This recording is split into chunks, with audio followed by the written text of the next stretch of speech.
এক ওয়াক্ত নামাজ পড়লেই 3,35,54,432 নেকি পাওয়া যায়।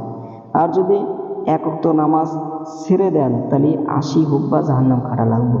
আর এক হুব্বার পরিণামী 2,88,00,000 বছর।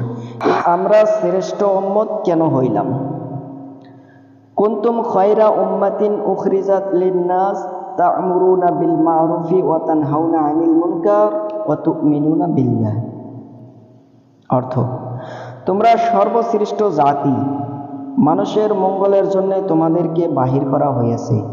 তোমাদের শ্রেষ্ঠতার কারণ এই যে তোমরা সৎ কাজের আদেশ করবে, অসৎ কাজের বাধা প্রদান করিবে এবং আল্লাহর উপর ঈমান আনিয়া থাকো। আল কোরআন।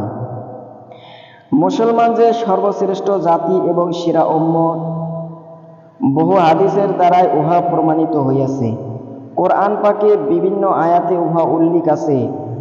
উল্লিখিত আয়াতে মুসলমানগণকে শ্রেষ্ঠ উম্মত বলিয়া ঘোষণা করা হইয়াছে এবং তাহাদের শ্রেষ্ঠতার কারণ বর্ণনাও করা হইয়াছে। ইহা এই যে আমর বিল মারুফ নাহি আনিল মুনকার, অর্থাৎ সৎ কাজের আদেশ, অসৎ কাজের নিষেধ।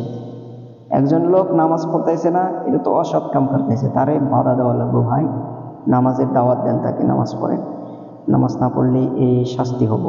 এগুলো শুনাইয়া শুনে তাকে নামাজের দাওয়াত দেওয়া লাগবে এবং নামাজের ফজিলতগুলো বলা লাগবে যে এক ওয়াক্ত নামাজ পড়লেই 3,35,54,432 নেকি পাওয়া যায়।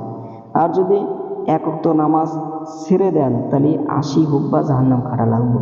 আর এক হুব্বার পরিণামী 2,88,00,000 বছর। এইগুলো ভয়, নামাজ না পড়লে কি হয়, নামাজ পড়লে কি হয়, নামাজের লাভগুলো, ফজিলতগুলো বলে তাকে নামাজের দাওয়াত দেবে। মুফাসসিরিনগণ লিখিয়াছেন, এই আয়াতে আমর বিল মারুফ নাহি আনিল মুনকার ঈমানের পূর্বেই জিকির করা হয়েছে, অথচ ঈমান সকল ইবাদতের মূল। তার একমাত্র কারণ এই যে ঈমানের ব্যাপারে সকল উম্মত মর্যাদা সম্পূর্ণ বিশেষত্বের দরুন উম্মতে মুহাম্মাদী অন্যান্য উম্মত হইতে শ্রেষ্ঠ বলিয়া সনদ পাইয়াছে। তাই তাহা হইতেছে উক্ত আমর বিল মারুফ ও নাহি আনিল মুনকার। অতএব ঈমানের পূর্বে ইহা উল্লেখ করা হইয়াছে এবং যেহেতু ঈমান ব্যতীত কোনো আমলই গ্রহণযোগ্য নয়, সেই জন্যে সাথে শর্তস্বরূপ ঈমানের বর্ণনা করা হইয়াছে। তবে দাওয়াতের কাজ এই উম্মতের বৈশিষ্ট্যতা হওয়ার অর্থ এই যে উক্ত কাজের জন্য বিশেষ ইহতেমাম বা ব্যবস্থা করিতে হইবে। শুধু চলাফেরা দুই একটা তাবলিগ করিয়া দেওয়াই যথেষ্ট নহে, কারণ এইরূপ মুখতাসার তাবলিগ তো পূর্ববর্তী উম্মতগণের মধ্যে প্রচলিতই ছিল। যেমন ফালাম্মা নাসু মা যুকিরু বিহি, এই আয়াতেই উহার প্রমাণ। তবে এই উম্মতের শ্রেষ্ঠত্ব, বিশেষত্ব, গুরুত্ব সহকারে তাবলীগের কাজ করার দরুন সাব্যস্ত হইয়াছে। তাই আমরা সবার কাছেই অনুরোধ, বিশেষভাবে তাবলীগের কাজগুলো আমি আর আপনি করার জন্য চেষ্টা করব, দিনের দাওয়াত দেব।